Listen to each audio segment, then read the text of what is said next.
এখন মোটামুটি তারেক রহমান বক্তব্য দিচ্ছেন এবং এই বক্তব্য শোনার জন্য অধীর আগ্রহে সব দাঁড়িয়ে আছেন, কেউ বসে আছেন ওনার বক্তব্য শোনা। কারণ মানুষের ঢল, মানুষের বন্যা এবং বাংলাদেশ জাতীয়তাবাদী ছাত্র দলের যে ভিড়, সেটা না দেখলে বোঝা যাবে না, সেটা আমি দেখানোর চেষ্টা করছি।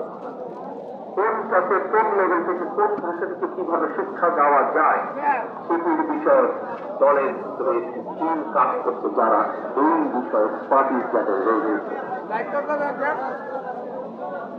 ভাই বোনেরা, ভাষা শিক্ষার সুযোগ সৃষ্টির পাশাপাশি আমরা আরো কতগুলো বিষয় ক্লাস 12 পর্যন্ত আমরা অ্যাড করতে চাই, ইন্ট্রোডিউস করতে চাই, সংযুক্ত করতে চাই। আমরা কি সেগুলো স্কুল কলেজ পর্যায়ে থেকে শিক্ষার্থীদের জন্য আমরা প্র্যাকটিক্যাল সাবজেক্ট আমরা রাখতে চাই, যেমন ডেন্টাল হাইজিনিস্ট বা মেডিকেল টেকনিশিয়ানের মতো বিভিন্ন টেকনিক্যাল বিষয় এবং প্র্যাকটিক্যাল নলেজ অর্জনের সুযোগ আমরা তৈরি করতে চাই।